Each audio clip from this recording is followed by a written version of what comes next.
Hay quienes no solo recorren caminos, sino que los reinventan con respeto, con visión y con amor por la tierra que pisan. Hoy en Ruta Cultura nos acompaña Luis Felipe Sigüenza Acevedo, oaxaqueño y referente en el turismo cultural con más de una década de experiencia, fundador de Tecuani y la iniciativa Cocina y Tradición de México.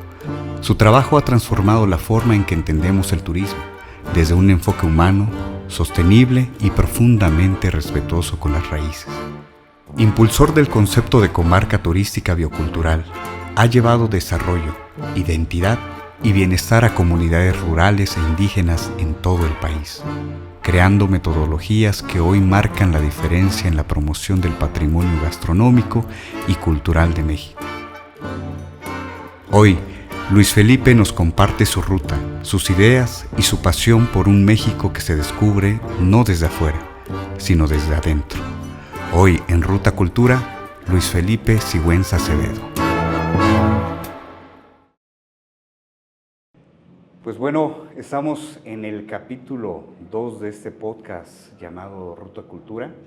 Y pues en esta ocasión, primeramente agradeciendo otra vez a los amigos de Casa de Adobe que nos hicieron pues igual la cordial invitación para poder estar acá. Agradecemos la facilidad por sus instalaciones. Y en esta ocasión pues yo creo que consideramos ya como tal al padrino de este proyecto, que me honra bastante y me pone de verdad muy, muy agradecido con la vida por haber coincidido también con él, por la amistad que llevamos y ahorita pues ya vamos a escuchar también el tremendo personaje que tenemos con nosotros en esta ocasión. Y pues la verdad pues me siento muy, muy afortunado. Tenemos con nosotros al gran Luis Felipe Sigüenza Acevedo. Es toda una institución en esta parte cultural de Oaxaca, en la parte turística también, y ahorita pues nos va a platicar realmente de todo el perfil que lleva y pues bueno, cómo ha trabajado, la labor que ha hecho también para resaltar este poder de los pueblos indígenas. Para mí era muy importante tener como invitado, como primer invitado a esta ruta que vamos a hacer pues ya durante estos episodios, porque es un personaje muy, muy, muy importante, lo aprecio bastante, lo respeto muchísimo y pues bueno, aquí tenemos al gran Luis para los cuates, ¿no? Oh, hermano, muchísimas gracias. Para mí es un gran honor que me consideres parte de este proyecto. Palabras ciertamente inmerecidas. En lo que sí tienes toda la razón es que te tengo un gran cariño, una gran amistad, gracias, un gran respeto. Auguro muchísimo éxito para este proyecto de comunicación y estoy a tus órdenes, muy contento de tener esta oportunidad de poder platicar de lo que nos apasiona, que es justamente el ámbito cultural y el desarrollo de nuestras naciones indígenas. Creo que ahí hay mucho que decir, mucho de qué hablar, más cuando lo vinculamos o tratamos de vincularlo de manera regenerativa, sustentable hacia el turismo, ¿no? Claro, que es un área pues, en donde también hay mucho que abordar, mucho que decir, pero bueno, considero una excelente oportunidad poderlo hacer contigo en este momento aquí. No, nuevamente te agradezco muchísimo porque yo sé lo apretado de la agenda, de los compromisos, el poder tenerte aquí significa bastante, de verdad yo valoro mucho esa parte. Y también, o sea, pues no fue fácil conseguir aquí la entrevista, tenías muchísimas cosas ahí que pues a lo mejor impedían que nos pudiéramos ver con más días de anticipación, pero pues ahorita igual aprovechar la oportunidad. Lo decíamos hace rato, pues yo creo que para nosotros es muy importante resaltar esta parte de la comunidad, del trabajo que hay detrás, como para que mucha gente vea aquí al Estado, como lo dicen mucho, ¿no? La cuna cultural de México, o sea, también en la parte gastronómica y todo. Pero yo te decía, por ejemplo, hace rato, cómo podemos también visualizar Oaxaca sin esta parte que solamente como que nos dan para que se venga aquí el turismo, la gente a conocer, a consumir, ¿no? también eso, yo sé que tú tienes ese tema súper bien abordado, pero antes igual saber, por ejemplo, de dónde viene Luisfe, ¿no? ¿Quién es Luisfe? Bueno, pues fíjate que mi historia es un poco curiosa, ¿no? Tengo un desempeño profesional, incluso de afectos, aficiones, todo dirigido justamente a temas de las culturas tradicionales de México, ¿no? Me gusta y lo abordo no solamente en la parte profesional, sino también en mi día a día, en todos los aspectos. Y esto surge, yo creo, justamente de mi origen familiar. Yo tengo una parte importante de mi origen, está en la Sierra Mije de Oaxaca. Mi padre nació en la región Mije, soy nieto de una abuela, yo diría una sabia indígena que tenía la virtud, por ejemplo, de leer el maíz. O sea, no solamente es una cuestión de vidas campesinas y de un gran arraigo a la tierra en regiones indígenas, sino también esos matices que yo desde niño vi, ¿no? Para mí es normal, pero absolutamente normal, hablar de lecturas de maíz o hablar de tener el respeto por la naturaleza porque hay chaneques que cuidan de ella. O sea, hay una serie de elementos que en mi niñez y en mi juventud se me fueron dando de manera bastante natural. Claro. Aún y cuando yo soy un niño de ciudad, porque fui un niño de ciudad porque pues ya me criaron en ambientes urbanos, nunca dejamos de ir al pueblo y que nos tocara lo que nos tenía que tocar en los momentos en los que estábamos ahí, ¿no? Había veces que acompañábamos a la siembra, había veces que desgranábamos el maíz, entonces para mí nada de eso fue nunca raro, ¿no? Incluso también de ahí me viene una afición muy grande por ejemplo, calzar guaraches, ¿no? Yo toda mi vida he andado de guaraches porque me resulta muy cómodo, pero también me resulta un arraigo que traigo en el corazón, ¿no? Mi abuelo era maestro rural, él murió relativamente joven y había llegado a vivir allá a la región Mije, él originariamente era de Cimatlán, Oaxaca, y al casarse con mi abuela, pues formaron una familia que siguió siempre retroalimentándose de las costumbres y tradiciones de la región. Entonces, nada que implique un sentido de pertenencia a uno de los pueblos indígenas, digamos, menos intervenidos por Occidente, menos intervenidos por hasta tiempos muy recientes, pues por un aislamiento, una marginación tremenda que ha vivido la nación Mije hasta tiempos muy recientes, ¿no? Entonces, a mí todavía me tocó eso, me tocaron viajes de 8 o 10 horas de Oaxaca a Ayutla, que es el pueblo de mi familia, cuando hoy se hace hora y media, ¿no? Porque claro, además ya hay hasta una autopista.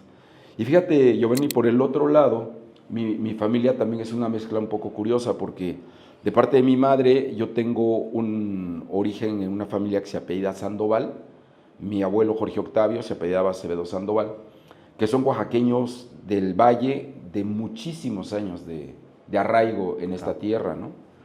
Hemos estado rascándole ahí a los tatarabuelos de los tatarabuelos, sí, llegamos, ya se nos pierde un poquito del siglo XVII, ¿no?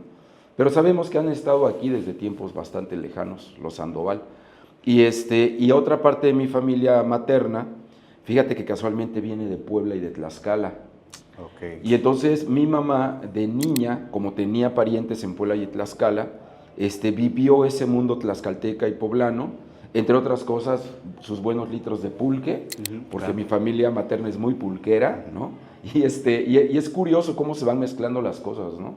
Los abuelos de mi madre fueron peones acasillados en una hacienda de Tlaxcala.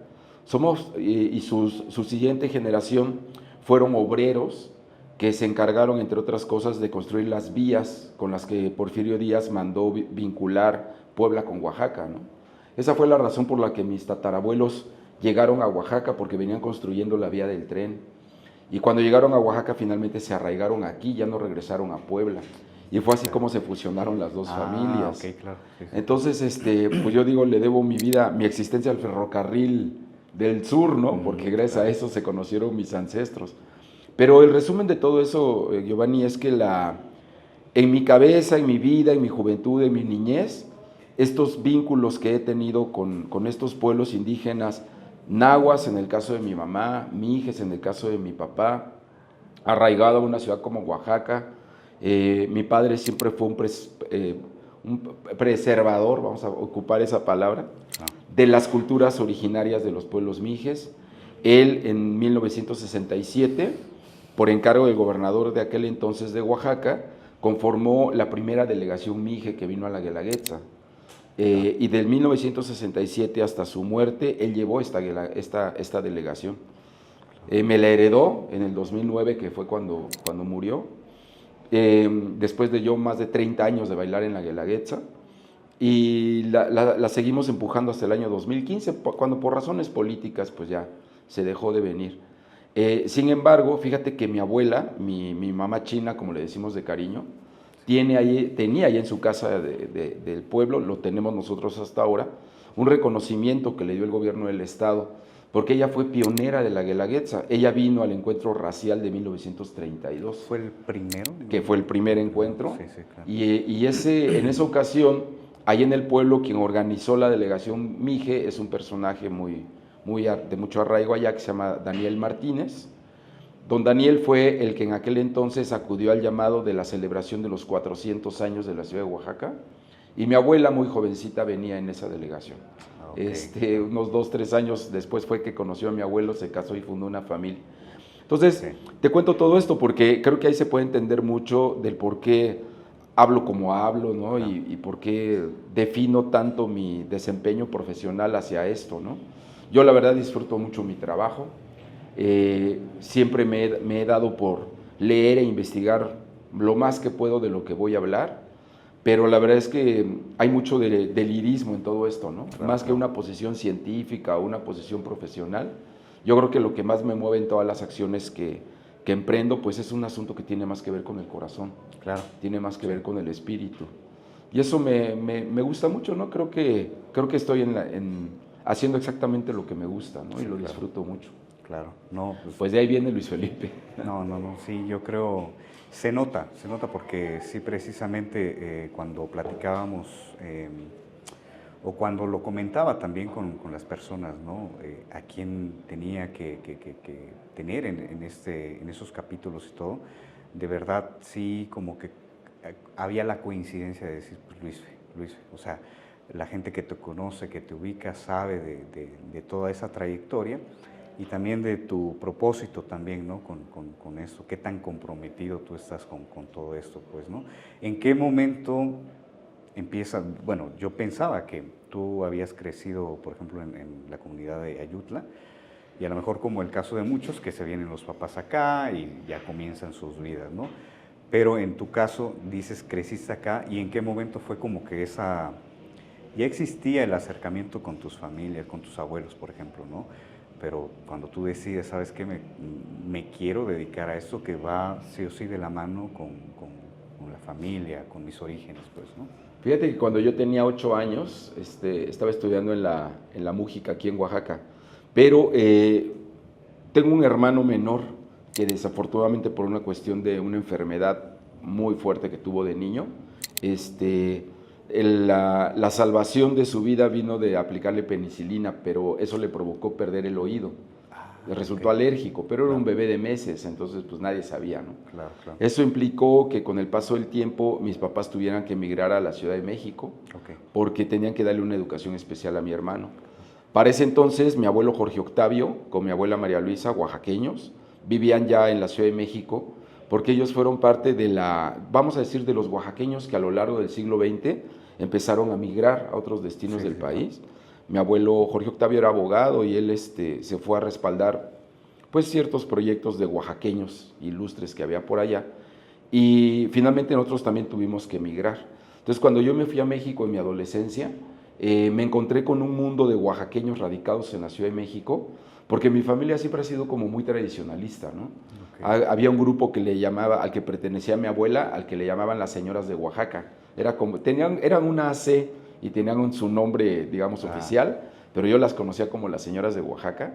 Y era un grupo de 30 a 50 mujeres oaxaqueñas cuyos esposos trabajaban en la Ciudad de México, pero ellas se dedicaban a hacer obras de beneficencia.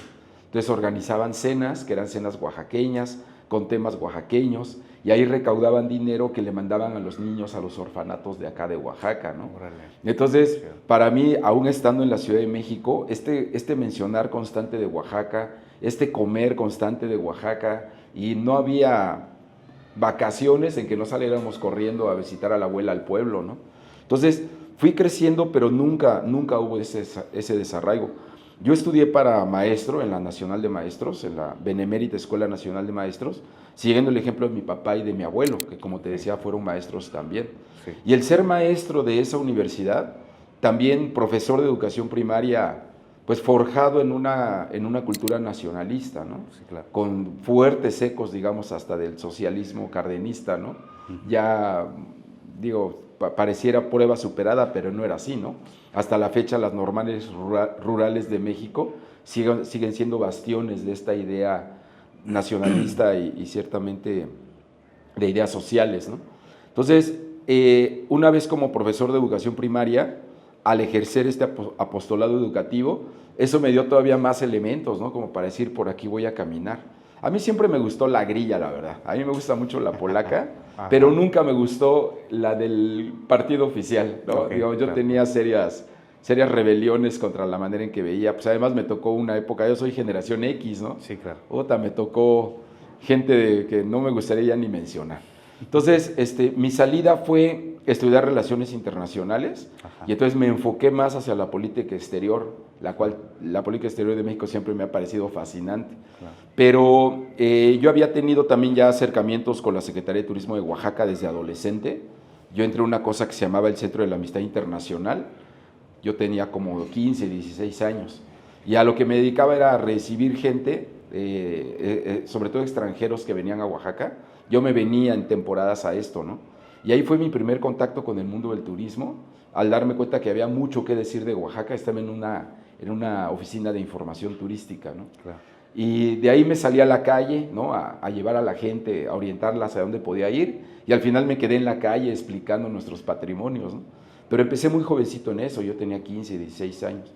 Finalmente, en la carrera de Relaciones Internacionales me especialicé en turismo internacional, hice mi tesis de licenciatura sobre el desarrollo turístico de los valles centrales de Oaxaca, y ya de ahí ya no me separé. La combinación siempre de patrimonios bioculturales, claro, pueblos indígenas y turismo empezó a ser mi día a día, ¿no? Ya después de eso estudié una maestría en Administración Turística en la Ciudad de México. Luego me fui a estudiar un doctorado en turismo a España, más que por niño fifí, lo hice porque no había de otra, ¿no? Era el único doctorado en turismo que había en lengua española a nivel mundial. Sí, claro. Y ya pues me fui para allá, me salió carísimo, no aprendí mucho, sí aprendí mucho, pero la verdad es que ya ahora hay doctorados de turismo aquí en México también, pero en aquel entonces esa experiencia de salir, hice mi tesis también sobre en España sobre el desarrollo, la gestión del turismo en zonas indígenas, ¿no? Ahí estaba muchísimo más enfocado, ¿no? Claro, en España pues les sonaba como muy interesante que alguien les hablara de pueblos indígenas de México en el turismo, ¿no?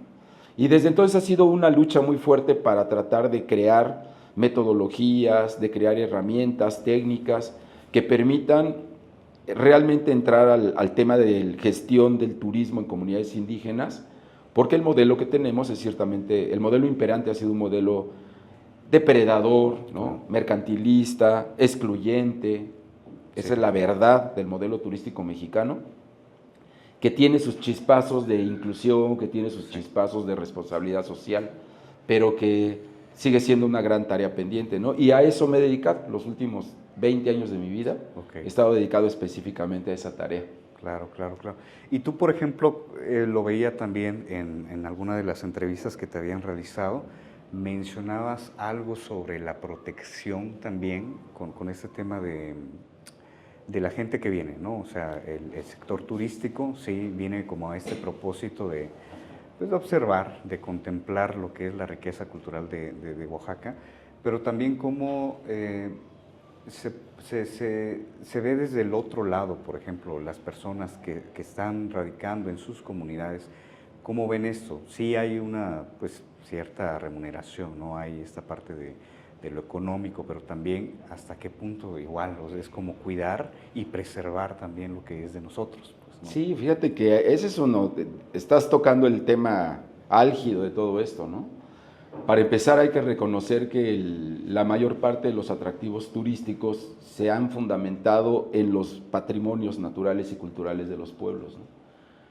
No siempre es así. Hay países como Estados Unidos que, además de sus hermosísimos parques nacionales, pues crean a partir de la tecnología atractivos que no ponen en riesgo su patrimonio. En el caso de México y específicamente de Oaxaca no es así.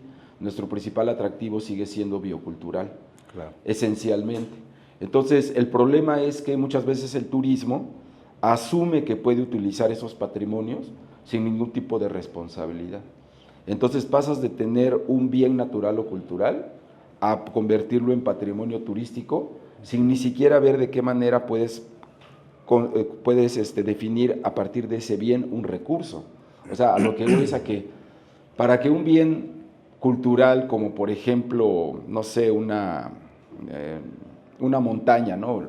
El bosque de una montaña, pueda convertirse primero en un recurso que puedas realmente aprovechar económicamente, pues tienes que hacer una serie de intervenciones, de equipamientos, de instalaciones, etcétera, etcétera, que normalmente no se dan. Pero no solamente eso, sino que además se pone en valor del turismo como recurso turístico, sin contar con ninguna medida ni de, ya no digas de preservación, ni siquiera de los elementos básicos necesarios para que la gente pueda llegar, dónde va a comer, dónde va a ir al baño, dónde va a dormir, dónde va a dejar la basura, nada, ¿no? Entonces hemos tenido una oferta turística llevada al mercado de manera bastante anárquica. Y peor tantito cuando se trata de pueblos indígenas. ¿Por qué? Porque nadie pide permiso. La gente cree que los pueblos indígenas viven así a la libre en el bosque y la selva y ya, ¿no? En realidad la gente debe saber, si en Oaxaca cuesta trabajo entender eso, para los mestizos de Oaxaca, para afuera imagínate, ¿no? El 80% de nuestro territorio es comunal. Sí. Ya ese puro término a otros estados de la República les ha de parecer algo muy raro, ¿no? Claro. La propiedad privada y la propiedad ejidal en Oaxaca representan una muy pequeña parte de nuestro territorio. La mayor parte del territorio es comunitario. Okay. Y entonces eso implica que para tener una intervención, ya sea en un espacio para crear oferta turística o para visitar un atractivo, forzosamente tendrías que pasar por una autoridad que se llama bienes comunales. Y esas autoridades son, pero perfectamente ignoradas en el asunto turístico, ¿no? Okay. Entonces, ahí está el gran reto. O sea, primero entender cómo está construido el espacio territorial de los oaxaqueños, qué implica para los oaxaqueños y las oaxaqueñas sus recursos culturales o bioculturales, porque además los acercamientos que se pueden hacer a bosques, a manantiales, a cuevas, a ríos, pues también tienen otros contextos, ¿no? Contextos de tipo espiritual, que son trastocados cuando se ponen en valor turístico sin ninguna otra consideración. Claro. Entonces yo creo que ese es uno de los principales retos que una planeación correcta del turismo, desde un modelo comunitario, desde un modelo incluyente, se tendrían que tomar en cuenta. ¿Tú crees que ha habido algún tipo de cambio en los últimos años, por ejemplo, con este tema precisamente? ¿Cómo lo vivíamos, por ejemplo, a principios de los 2000 y ahorita, por ejemplo? ¿Ha habido, sí, un cambio significativo? Yo, por ejemplo, a lo mejor hablando específicamente de este tema de lo de la Guelaguetza, la parte comercial, yo sinceramente lo veo tal cual como un espectáculo, no realmente como, ¿sabes qué? El encuentro que hay con las comunidades hermanas, esta cuestión de la famosa gozona, por ejemplo, ¿no? Del tequio a la comunidad, de lo que ofrecen las comunidades también para pues trabajar de cierta forma hermanados, para ofrecer también parte de lo que tienen que mostrar cada cultura, ¿no? Entonces, yo digo, eso de la Guelaguetza, como partir de ahí, es como, ¿sabes qué? ¿Cómo podemos hacerle para que también Oaxaca no solamente se encasille a qué es esto, ¿no? Guelaguetza y el espectáculo, que no es realmente eso, pues, ¿no? Lo que ofrece Oaxaca, pues. Yo creo que, como en todo, hay buenas, hay malas y hay peores, ¿no? Oaxaca tiene actualmente retos impresionantes en cuanto a gestión turística. Digo mi punto de vista, por supuesto, pero lo digo desde la experiencia y desde el conocimiento, ¿no? Claro. Específicamente en la ciudad de Oaxaca, somos una ciudad escandalosamente gentrificada. Y si no se quiere ver, o si es un tema que se toma solo como anecdótico y no se quiere observar las gravísimas consecuencias sociales, culturales, ambientales y económicas que tiene esto sobre la población de la ciudad y de los valles centrales de Oaxaca, realmente estamos cometiendo ahí un gran error. O sea, la ciudad de Oaxaca se nos fue de las manos. Es una ciudad que de muchas maneras ha perdido identidad, ha transformado y ha trastocado su esencia y sigue aprovechándose inescrupulosamente de las identidades indígenas para hacer un comercio bastante depredador. Claro. En esas condiciones se encuentra actualmente la ciudad de Oaxaca. En el tema de la Guelaguetza, es que yo no sé para qué tanta discusión, ¿no? Quieren hacer a la Guelaguetza patrimonio de la humanidad, quieren hacer de la Guelaguetza esto y el otro. La Guelaguetza es un espectáculo creado y planeado desde un principio como espectáculo. Claro, si nos remitimos al 32, porque además es un revoltijo, ¿no? Claro. O sea, la Guelaguetza o la Guelaguetza originalmente, pues es una ayuda mutua que se genera entre la gente y las familias en los pueblos. Ese es el origen, ¿no? Guelaguetza significa un modo precapitalista de relacionarnos los oaxaqueños, que se equipara, por ejemplo, con el tequi o la gozona, ¿no? Pero la Guelaguetza con el membrete de lo que se identifica un conjunto de bailes y de expresiones culturales es un espectáculo creado como tal desde el principio, ¿no? Claro. Y sobre todo a partir de los años 50, cuando se recuperó el recuerdo del homenaje racial y se monta sobre una festividad de origen religioso, como es la fiesta de la Virgen del Carmen, en la iglesia del Carmen Alto de la ciudad de Oaxaca, una costumbre muy arraigada entre la población que se llama los lunes del cerro. Y esos lunes no son exclusivos del Carmen Alto, en muchos pueblos y comunidades de México, específicamente los valles centrales de Oaxaca, se acostumbraba a tener los lunes posteriores a una festividad como un día de relajación para todos los que participaron en la propia fiesta, claro. Que en algunos lados se llama lavado de olla, en otros lados tiene diferentes nombres, ¿no? Claro. Pero lo que implica es que en un calendario religioso festivo tradicional, el día de fiesta más importante eran los domingos, que era el día en que la celebración central se daba en torno a un santo patrón. Entonces, después de festejar el domingo, el día en que podían festejar los que habían organizado la fiesta eran los lunes. De ahí se origina lo del lunes, ¿no? de tener un día de reposo, de recreación, los lunes.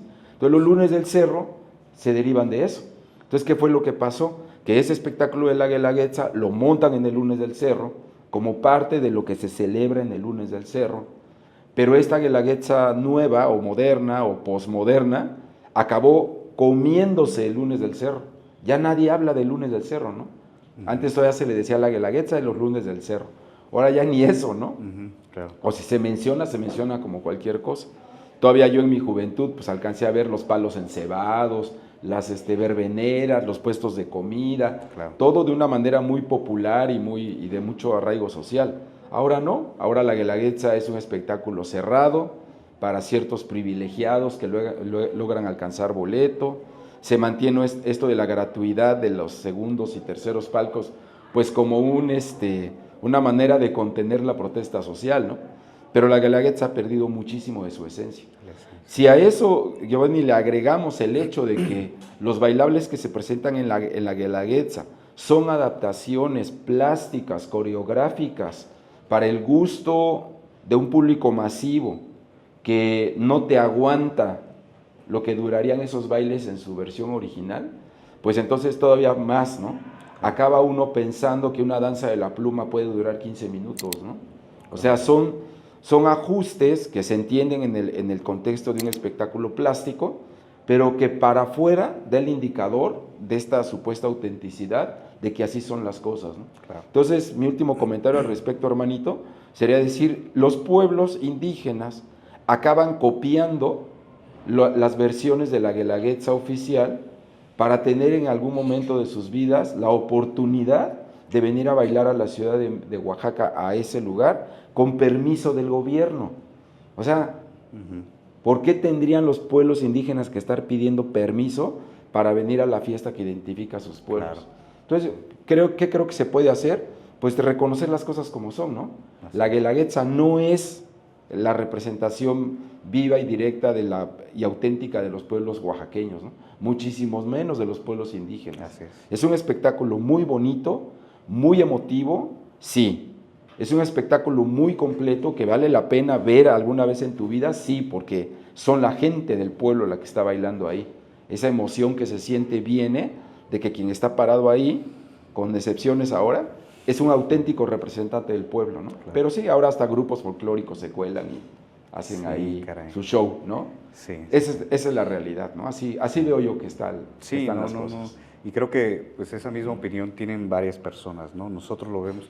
Yo te puedo hablar desde la parte musical, ¿no? O sea, cómo también se percibe esto, con pues también las modificaciones que han surgido a través del tiempo con la parte musical, la parte de qué tan auténtico puede ser la música pues sí, la música de cada pueblo, ¿no? Pero fíjate, en este tema que mencionas de la música, voy a poner el ejemplo de las calendas, ¿no?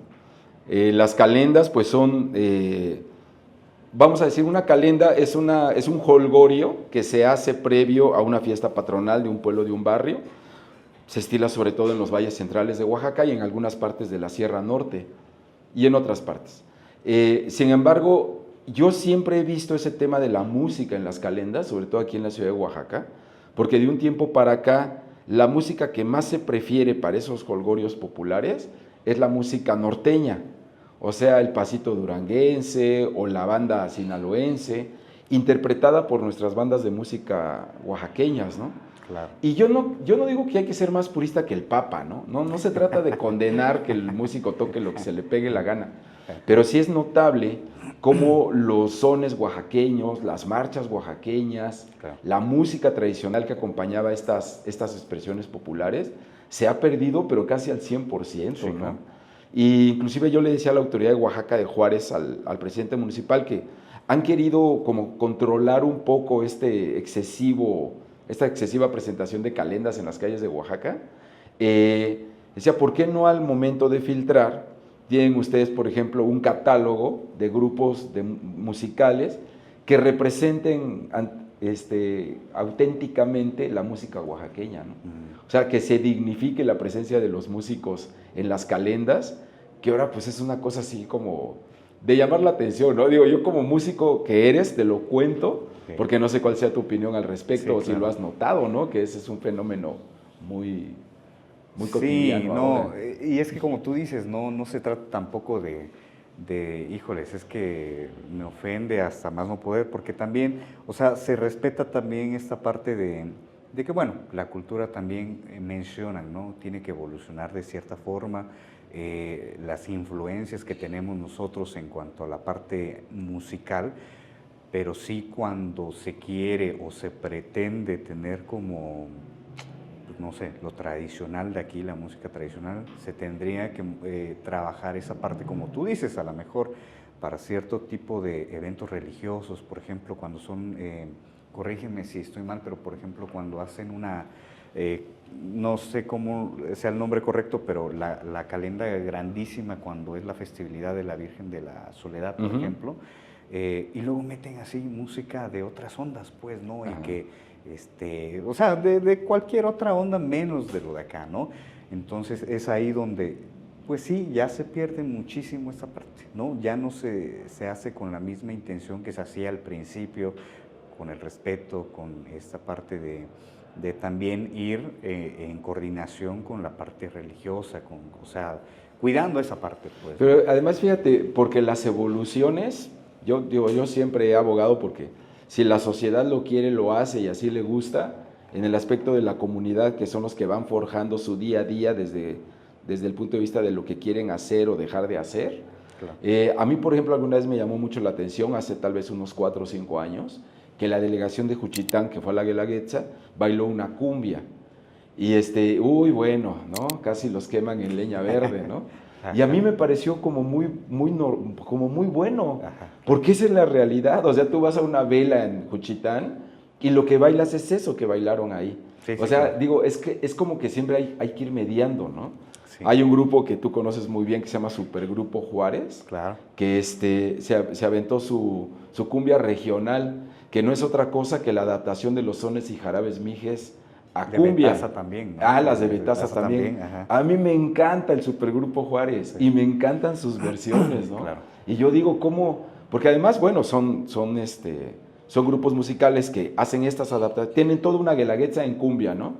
Pero hacen estas adaptaciones muy al gusto de la gente y la gente como yo lo disfrutamos mucho, ¿no? O sea, toco ese tema porque también que no parezca que uno, no, estos nada más quieren que se queden tocando el Stabat Mater de Juan Matías toda la vida, ¿no? No, está bien que haya modificaciones. Lo malo es cuando lo oaxaqueño brilla por su ausencia, ¿no? Así es. Lo malo es cuando ya tocar el Llévame Oaxaqueña ya ni siquiera les pasa por aquí a ciertos grupos, o no lo saben hacer, Claro. aunque sean grupos que están nacidos y criados en este solar, ¿no? Sí, sí, sí, claro.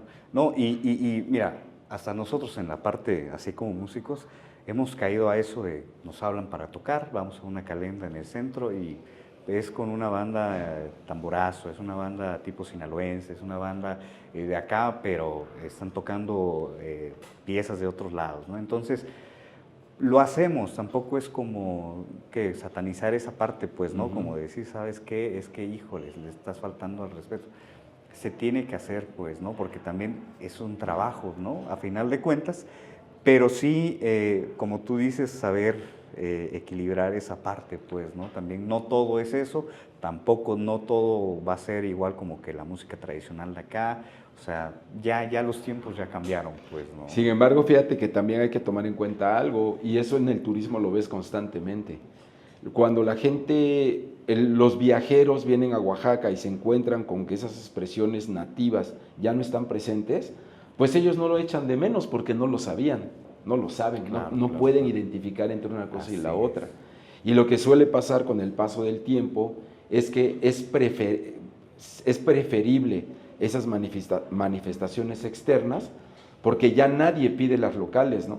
Pasa en la música, pero también pasa, por ejemplo, en la comida, ¿no? La comida en Oaxaca empieza a tener adaptaciones que a lo mejor gente muy fijadita como yo, nos damos cuenta, pero hay mucha gente que ya lo ve como normal. Por ejemplo, desayunar en Oaxaca unas entomatadas, unas enfrijoladas, unas enchiladas al estilo Oaxaca, son platillos que tradicionalmente se han servido, ya sabes, una tortilla remojada en las salsas o en los moles, puesta sobre un plato, y luego le ponen queso de petate que le llamamos, ¿no? Deshebradito, rodajitas de cebolla y unas hojitas de perejil. Pero como la inmensa mayoría de los viajeros o de los turistas, sobre todo los que vienen de la Ciudad de México, no comen ni el perejil ni la cebolla, piden que se las quiten, ¿no? Entonces dicen, sin el perejil ni la cebolla. Entonces, las cocineras de las fondas de los mercados Claro. acaban por ya no ponerlo, porque tanto se lo quitan que para qué se lo ponen, ¿no? Y luego empiezan, que si no tienes crema, ¿no? Porque la gente de la Ciudad de México creo que es tienen en la crema un producto básico para este tipo de platillos, ¿no? Y en Oaxaca no se estila. Entonces ahora lo que sucede es que cuando pides un desayuno oaxaqueño, te lo traen sin cebolla, sin perejil, pero con crema. Claro. Entonces, ¿qué pasa con los oaxaqueños? Se ofenden y se enojan. Pero es algo tan sutil, tan sencillo, que dices, ¿qué importancia puede tener? La tiene. Porque al final del día, así como te acabo de narrar esta situación, empieza a haber un montón. Es que el mole pica, pues pica. O sea, pues, ¿qué quieres que haga, no? Que le quite el chile. Ajá, Entonces, sí. ¿qué hacen algunos restaurantes? Le quitan el chile, ¿no? Sí, Inclusive, cierto, sí. fíjate, para cerrar este comentario, ya que le entré al tema gastronómico, ¿no? Uno de los grandes problemas que enfrenta la cocina tradicional mexicana y en especial la oaxaqueña es que existe una tendencia de lo que le denominamos chefs, que también es un término bastante discutible, ¿no? Un chef es un cocinero que dada su experiencia, dada su conocimiento sobre la cocina y sus habilidades, se gana el respeto de toda la cocina. Entonces le dicen chef, porque chef significa jefe, ¿no? En francés, bueno. Entonces hay gente que cree que es chef porque estudia gastronomía y tiene una licenciatura, entonces ya es chef. No, pues ese no es chef, ese es gastrónomo o cocinero, ¿no? Okay. Sin embargo, aquí en Oaxaca lo que ha sucedido es que estos chefs que hacen adaptaciones de cocina tradicional, porque las ajustan, digamos, por dos razones. Una, por demanda de mercado y otra por creatividad. Sí. Entonces, cuando un chef modifica una receta, ya sea que le pone elementos de otra cocina, a eso que produce se llama cocina fusión. O cuando empieza a utilizar chicatanas o empieza a utilizar chapulines o otros ingredientes locales para una nueva versión, se le llama cocina de autor. Lo malo es que en Oaxaca, esta cocina fusión o esta cocina de autor acaban desplazando a la cocina tradicional. Entonces, la única o el único que se podría dar cuenta de este fenómeno y reconocerlo de inmediato sería una cocinera o un cocinero tradicional, no el comensal del día a día. Porque el comensal del día a día hasta va a mandar felicitar al chef. Yo también lo haría porque lo que me está sirviendo está bien rico, sí, pero claro, no es un chichilo, no es un mole negro, claro, no es lo que se supone que me está o me quiere ofrecer una mesa de cocina oaxaqueña en el ámbito turístico, ¿no? Claro. Y eso está pasando, amigo, muchísimo, ¿no?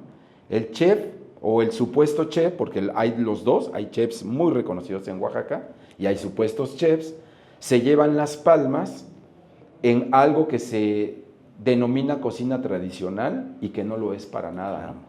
Y el gran pendiente sigue siendo darles el foco y la atención a nuestras verdaderas y verdaderos cocineras y cocineros tradicionales. Fíjate que ahorita con el comentario que haces sobre esa modificación, yo me acuerdo igual, hace un tiempo íbamos con la familia como rumbo a Tlacolula, si no me equivoco, paramos a comer en una fondita, estaba bonito y todo, y cuando vimos la carta y todo venía, pues sí, ¿no? Por ejemplo, lo del mole, no recuerdo como tal el platillo que pedimos en ese momento, pero por ejemplo había una modificación que le ponían no sé qué cosa y que le quitaban tal cosa, ¿no? Cuando nos llega a comentar la cocinera de ahí por qué hizo eso, la respuesta tal cual fue esa, es que la gente que viene acá no le gusta como es y me lo pide como lo encuentra en la ciudad, o incluso mencionó también que Ciudad de México, como ya lo presentan allá. Entonces, tal cual ya, por ejemplo, si era un mole, pues ya no tiene, o sea, la esencia del mole, sino que ya es, ¿qué? Una fusión, una alteración. Una creación, si lo decimos bonito. Sí, y decía ella, pues yo me veo obligado a hacer eso porque la gente no quiere comer. Así ¿no? es. Imagínate actualmente con mi equipo de trabajo, mis colaboradores y otros colegas, estamos impulsando un programa que se llama Cocina y Tradición de México. Wow. Este programa ha sido respaldado por el Senado de la República. Fueron senadoras oaxaqueñas, concretamente la senadora Luisa Cortés de Miahuatlán, quien encontró aquí una oportunidad no solamente de dignificar el proceso creativo de la cocina tradicional mexicana, sino también de darle salida al mercado. Y una salida también correcta, ¿no?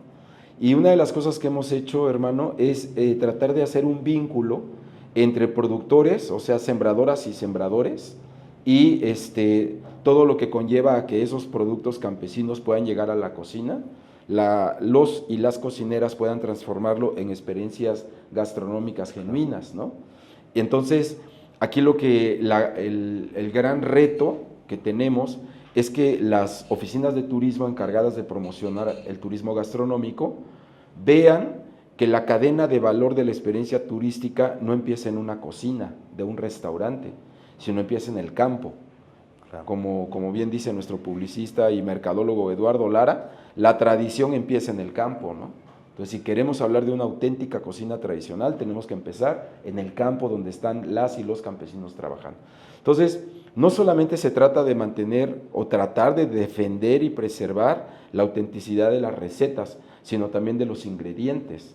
¿Cómo es posible que los campesinos se la pasen buscando precios de garantía para todo y algo que les respalde su muy pobre producción de cualquier tipo de grano o de producto del campo?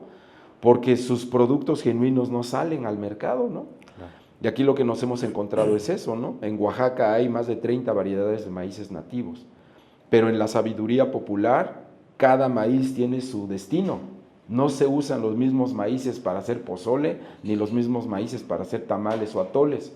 Cada atole, cada tamal y cada pozole tiene su maíz. Claro. Entonces, lo que nosotros estamos tratando de hacer, lo que estamos haciendo, es haciendo este vínculo con ese eslabón que se había quedado ahí desarraigado, que es el campo, ¿no? Claro. La gran tarea, creo, hermano, de esto que me acabas de decir es eso, ¿no? En el turismo nosotros lo denominamos la tematización y la especialización del servicio. Entonces, un restaurante, que es un servicio turístico, un servicio que se puede considerar también turístico, requeriría para ser turístico tematizarse y especializarse. ¿Qué quiere decir eso? Que si su tema va a ser la cocina fusión, así lo maneje, cocina fusión. Que si su tema es cocina tradicional zapoteca, pues sea cocina tradicional zapoteca. Ese es su tema. Claro. Entonces, todo lo que va a hacer en su restaurante tiene que girar en torno a eso. Porque mientras más genuino el aspecto, mejor tematizado. Entonces, ¿qué haces? Tu mesa hecha por zapotecos, tus ingredientes del campo zapoteco, tu cocinera zapoteca, tu artesanía zapoteca, porque estás buscando la manera en darle una coherencia a tu tema. Claro. Y eso te va a llevar a una especialización, y la especialización es el mercado meta. ¿A quién lo vas a dirigir? Porque si se lo vas a dirigir a familias que lo que están buscando es una opción porque el McDonald's estaba cerrado, pues ese no es tu mercado. Porque les va a picar, porque les va a saber raro, porque le va a quitar las cositas, porque como que un insecto. Claro. No es el mercado. Pero sí hay un mercado muy grande, muy sólido, de personas que están buscando verdadera cocina auténtica, genuina, más si estás en el lugar de los hechos, ¿no? Sí, claro. Yo creo que la Secretaría de Turismo es donde ahí tiene su gran oportunidad de darse cuenta de eso. No se puede promocionar a Oaxaca como destino gastronómico de cocinas tradicionales sin más, ¿no? Sí. Y metiendo en la misma canasta a cuantos restaurantes se te presentan, ¿no? Sí, sí, claro. Tendrías que hacer una selección de restaurantes tematizados y especializados o ayudarles a los restaurantes a recuperar esa identidad. Toda una chamba, ¿no, hermano? No, manches, eso es una masterclass, sí o sí. Oye, y por ejemplo, con este tema en cuanto a los turistas, porque yo siento también, o corrígeme si estoy mal, pero sí debe de haber una cierta responsabilidad de parte del turista al momento de estar llegando acá a Oaxaca, ¿no? Sobre también, no sé, la interacción, valorar esa parte también de lo que está visitando, no solamente es ir y tomarte la foto en el monumento o donde sea, sino un cierto, ¿cómo llamarlo? Como respeto, como valorar en dónde está, ¿no? O sea, hay mucha gente que nada más viene y, híjoles, tal vez no cumple con las expectativas que tenían, y de ahí pues ya es como que, no sé, empiezan a hacer cuanta cosa acá, o incluso hay un turismo mal visto, ¿no? Que llega nada más como a echar el ojo de aquí a allá y a ver cómo le podemos sacar provecho a esto, ¿no? Entonces, que va de la mano, creo, con ese tema de la gentrificación, ¿no? Entonces, ¿cómo ves tú eso? Fíjate que una gran duda que pueden tener muchos oaxaqueños y oaxaqueñas es decir, bueno, ¿por qué los negocios gentrificados tienen tanto éxito, no? Porque lo tienen. Claro. O sea, aquí yo creo que vamos a hacer un pequeño enlace con lo que te dije antes, ¿no? Esto de la tematización y la especialización. Fíjate que casualmente para un viajero o para un extranjero o para un foráneo es muchísimo más fácil de entenderlo que para uno mismo. Porque como nosotros como oaxaqueños vivimos en nuestra cotidianidad, a nosotros se nos hace normal tener estas fiestas, tener esta música, tener este arte popular, tener esta ciudad patrimonio. Es lo de todos los días. O sea, nosotros salimos y vimos que en esta ciudad había palacios y había templos hermosos y había barroco y todo está cubierto de oro, ¿no? Pero cuando sales de Oaxaca y te das cuenta de que no es así en todos lados, dices, ah, caray, ¿no? Como que sí vivo en un lugar especial, ¿no? Y cuesta trabajo darse cuenta de eso, cuesta trabajo valorar. Cuando un extranjero viene, como ve todo eso, lo asimila y lo transmite a otro de sus iguales de la misma manera que a él le causó esa emoción. Por lo tanto, ese motivo de decir, ¿sabes qué? Yo vine de vacaciones, pero me encanta Oaxaca, me quiero quedar a vivir aquí, entonces voy a poner un negocio, ¿no? Entonces su negocio lo ponen desde el principio tematizado y especializado. Tematizado a lo que ellos vieron que les encantó y especializado al lugar de donde ellos llegaron. Entonces le abren la puerta a un extranjero como él, que viene a consumir lo que él hubiera querido tener cuando llegó. Claro. Y entonces nuestros negocios y nuestras propuestas se van quedando relegadas. Ese es el fenómeno que está pasando. Sí. Para eso, por supuesto, hay método. O sea, Sí, este tipo de charlas que estoy teniendo contigo, hermanito, a lo mejor a mucha gente le va a dar mucha flojera. Y es que está es como muy complejo, ¿no? Ajá. La verdad, hermano, es que si nos diéramos un ratito para entender, por ejemplo, hay una metodología para entender todo esto que se llama accesibilidades multidimensionales. Ya desde el nombre ya suena así como de que está hablando ¿no? Ajá. Cuando nosotros decimos un negocio va a ser exitoso cuando lo hagas accesible al público al que lo vas a llevar, entonces tú, por ejemplo, tienes una banda de música, ¿no? Y dice el cliente, yo quiero que me toques música sinaloense, ¿no? Entonces tú en tu oferta te haces accesible a lo que te está pidiendo él, entonces en tu repertorio metes eso. Claro. Esa accesibilidad se llama accesibilidad psicosocial. Tú respondes a lo que el mercado te está esperando de ti, pero ahí mismo tú tienes la oportunidad de llevarle alguna otra cosa a ese mercado. Sí. Entonces, hay otra accesibilidad, por ejemplo, que se llama accesibilidad interpretativa. No se trata nada más de traer a los turistas, mira, ahí está Santo Domingo, ahí llégale, ¿no? No, alguien tiene que ir y explicarles cuál es el contexto. Esa interpretación es la que muchas veces hace falta. Pero también para poder tener una accesibilidad interpretativa para el turista, la debemos tener primero para nosotros. Claro. Porque si no entendemos de qué van las cosas, entonces es ahí donde todo se diluye. Yo le preguntaba, por ejemplo, a mis alumnos de turismo de una universidad oaxaqueña, de aquí de la ciudad de Oaxaca, ¿cuántos de ellos habían ido a Monte Albán? ¿No? Bueno, la mayoría había ido alguna vez a Monte Albán. Dije, mi alma va a descansar en paz, ¿no? Pero más de la mitad habían ido de niños cuando los llevaron de la escuela y nunca más regresaron, ¿no? Entonces, preguntas tan sencillas de un grupo de sexto semestre de turismo de la ciudad de Oaxaca, en donde les dices qué es el nicuatole, o qué es una goyoría, o si alguna vez han probado el tejate, nada, ¿no? Y tú dices, son los que estudian turismo. O sea, gente que estudia turismo y le hace el fuchi al mezcal. ¿Cómo mezcal? Pues, ¿qué pasó, no? O sea, todavía nos quedan esas huellas de una incomprensión de nuestro propio patrimonio, que digo, yo no voy más lejos, yo hablo de mis alumnos de turismo, claro. ¿No? Y veo como, no quiero saber los de ingeniería, no, esos sí saben de mezcal. Los músicos. Los músicos, no, esos, mira, sí, te los identifican solo oliéndolo. Ándale. Así está la cosa, hermano. Sí, no, pues la verdad sí, como tú dices, es un tema que se desglosa para muchas horas y no solamente para igual un día. La verdad yo creo que también con este tema de... Yo creo que es como ya la parte final, por ejemplo, de lo que podemos platicar, pero este tema de la gentrificación últimamente sí ha estado bien cañona, ¿no? Y precisamente igual a lo mejor por el trato que ha habido también de otras, como de otras gentes hacia la misma comunidad, hacia los mismos pueblos indígenas, pues, ¿no?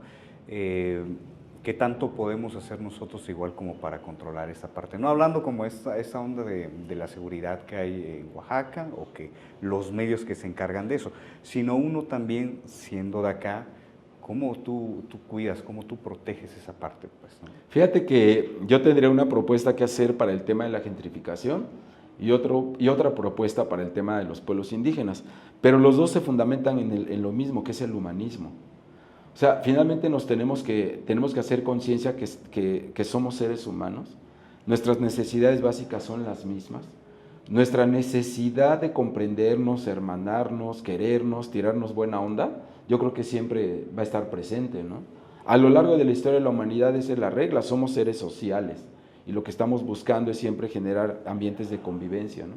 Si recordamos que el turismo se fundamenta en la ley universal de la hospitalidad y que esa ley universal de la hospitalidad cualquier persona de buena fe y de buen corazón la practica, ¿no?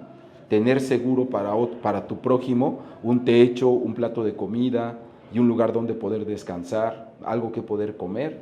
Entonces, el turismo se fundamenta en eso, en una adecuada capacidad de anfitrionía, ¿no? Y en Oaxaca la tenemos, porque en Oaxaca crecimos y todos los oaxaqueños y oaxaqueñas sabemos lo importante que es ser un buen anfitrión. Tiramos la casa por la ventana cuando se trata de recibir a alguien. Claro. Entonces, ¿qué es lo que tendremos que hacer con los gentrificadores? Lo mismo. Si uno no tiene el cuidado, si uno no tiene ni siquiera, digamos, se da la oportunidad de acercarse al gentrificador y no de entrada verlo como el enemigo a vencer, sino como tu nuevo vecino, y lo empiezas a involucrar en las dinámicas sociales, culturales, costumbristas, tradicionales que tenemos en nuestros barrios y en nuestros pueblos, el problema se bajaría bastante.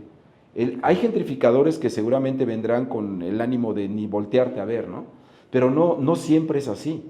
Hay muchos gentrificadores o gente que vino a Oaxaca a invertir, a quedarse a vivir, a crear una empresa, cuyas intenciones son genuinamente positivas. Claro. ¿No?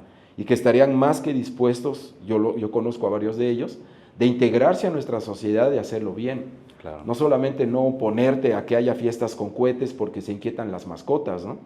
Sino más bien saber de qué manera se pueden sumar a las fiestas y hacerlas todavía más fuertes en esta época de pérdida de tantas tradiciones y costumbres, ¿no? Claro. Con los pueblos indígenas yo creo que lo que se tendría que hacer en principio es indagar hasta dónde, en reuniones como ellos las acostumbran, en reuniones comunitarias, hasta dónde les es factible el poder abrirse a los mercados turísticos, pero para eso no es solamente llegar y preguntarles quieres o no quieres, sino darles los elementos que les permitan comprender que hay modelos de gestión incluyentes, respetuosos de las culturas, que son buenas oportunidades económicas, pero plantearlo así como es, ¿no? Para que entonces una comunidad indígena pueda determinar si le entra, por dónde le entra, hasta dónde le entra y de qué manera su propia comunidad, su propia gente puede sumarse a todo ese proceso.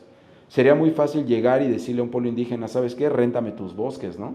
O réntame lo que sea, ¿no? No. Más bien de lo que se trata es de hacerle ver a las comunidades que también puede haber un mejoramiento de su calidad de vida, vamos a decir, generar bienestar social a través de la actividad turística, ¿no? Claro. Si tenemos de frente el modelo depredador, si estamos acostumbrados a que el turismo es mercantilismo, a que el turismo es exclusión, a que el turismo favorece a ciertas clases sociales, pues ¿quién lo va a querer en las comunidades indígenas, ¿no? Claro.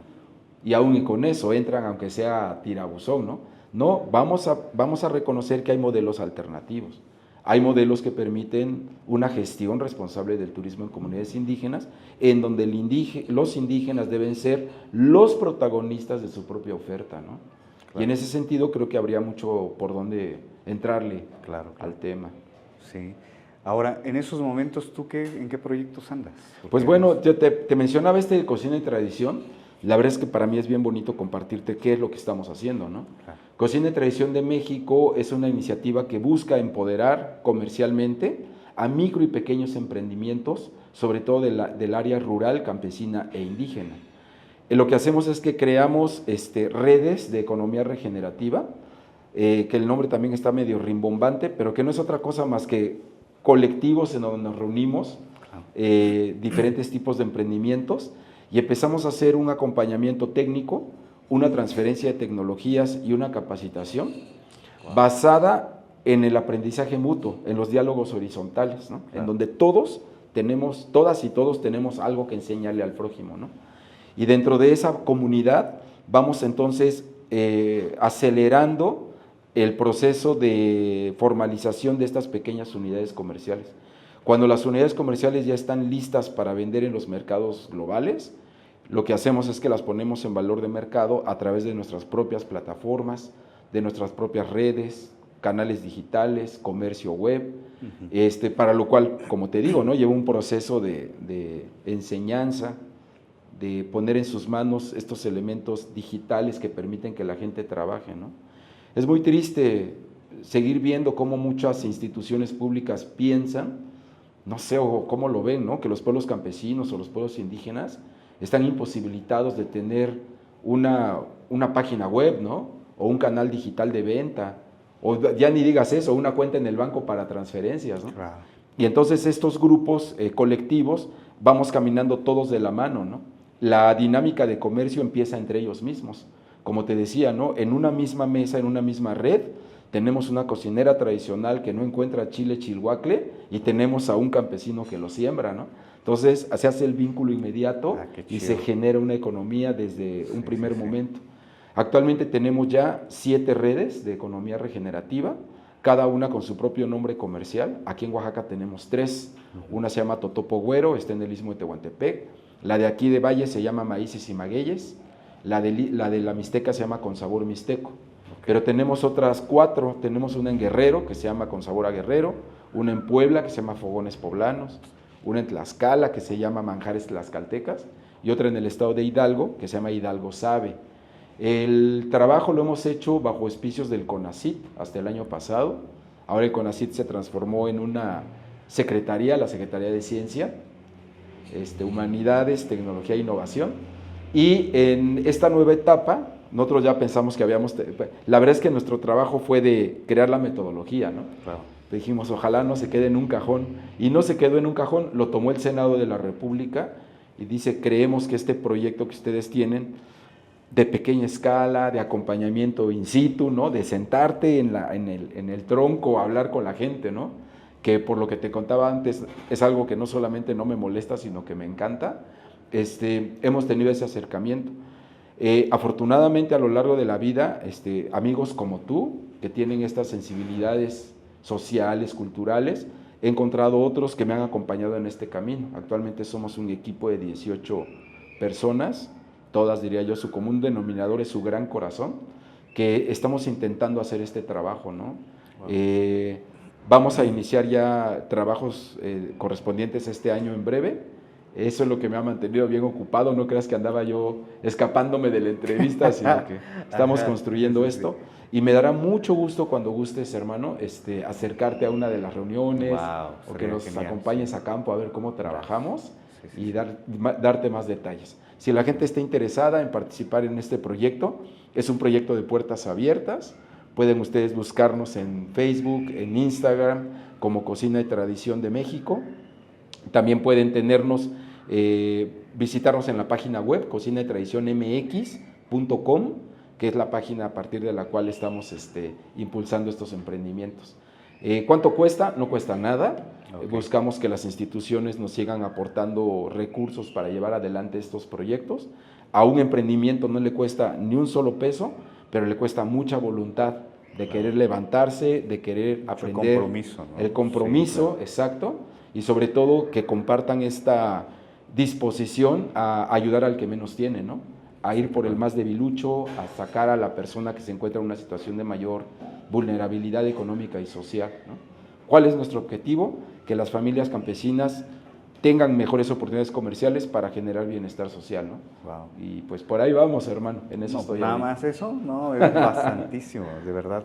Sí. Y qué padre, y de verdad igual, sí, yo creo que esto nada más como que es una pequeña probadita, pues, de todo lo que has hecho, pues, ¿no? Y habla realmente pues, de todo el conocimiento que tienes. Entonces, sí o sí, era necesario que te pudiéramos tener acá. Porque muchas gracias, hermano. Eso sí, haz de cuenta que es un punto, y aparte, pues, el hecho de ya tener esta plática contigo, para mí significa muchísimo, y también igual, pues, aclara muchas cosas, ¿no? Porque bien, sí, nosotros estamos en un punto donde sabemos ciertas cositas, ¿no? Y a lo mejor a lo que nos dedicamos nosotros. Pero escuchar a gente como tú, con toda la preparación y todo, de verdad, incluso nos motiva a seguir buscando información, seguir preparándonos, porque eso no es un tema nada más como para un ratito, pues, ¿no? O sea, y más como yo creo que Oaxaca, pues, va así, ¿no? Yo lo percibo de esa forma, ¿no? Entonces, sí cuidando también todo lo que ya platicamos, ¿no? De preservar lo que es de acá, y pues no me queda más que agradecerte, hermano, de verdad, estoy muy, muy, muy agradecido, valoro muchísimo que por fin se pudo dar, después de estar ahí con que, oye, ¿qué onda, no? Y así. ¿Y estás ahorita aquí en Oaxaca o estás...? Estoy aquí en Oaxaca. Oaxaca es nuestra sede, aquí estamos, pero viajamos muchísimo por lo mismo, ¿no? La naturaleza de nuestro programa nos implica estarnos moviendo todo el tiempo. Sin embargo, pues afortunadamente ahora existen también, ¿no?, estos canales digitales que nos permiten estar cerca. Yo, al contrario, ¿no?, te agradezco a ti que hayas tenido la ocurrencia de invitarme. Quisiera también manifestarle a tus escuchas que no lo echen nada más en saco roto, ¿no? La verdad es que aquí hay muchas oportunidades a través tuyo y de este esfuerzo de comunicación que estás haciendo, seguirnos vinculando. Hace falta muchas voluntades, hace falta mucho diálogo, Así es. falta que en lugar de estarnos solamente quejando, porque a veces no queda de otra, demos las opciones, ¿no?, de cómo ir resolviendo nuestros problemas comunes o nuestros retos, ¿no?, sobre todo en temas culturales, que son los que generalmente quedan menos tomados en cuenta, ¿no? Entonces te felicito muchísimo por este esfuerzo que estás haciendo. Gracias de todo corazón por invitarme y por considerarme entre tus amigos. Te tengo una gran estimación y una gran admiración. Eres un músico increíble y un mejor amigo. Y ojalá pueda tener la oportunidad muy pronto de regresar y darte detalles de cómo va el programa, ¿no? Sí, claro, Con yo creo todo que gusto. va a ser la primera de muchas, ¿no? Esperamos Claro igual. que sí.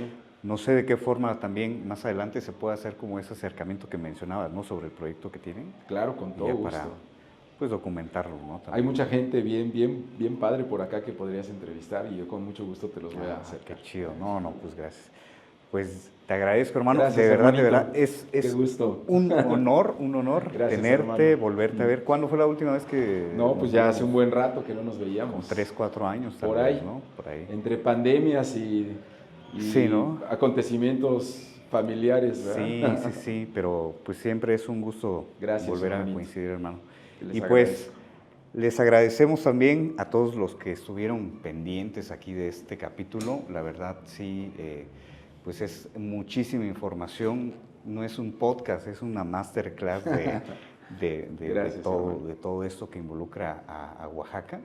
Y pues bueno, nuevamente agradecer a los amigos de Casa de Adobe, de verdad ahí a las cámaras, al control en audio, al ingeniero Adán Ruiz, que muy amablemente y con todo el trabajo que implica, pues estuvo atento ahí a todo el equipo en todo momento, ¿no? Pues muchas gracias por este capítulo y pues nos vemos en la siguiente.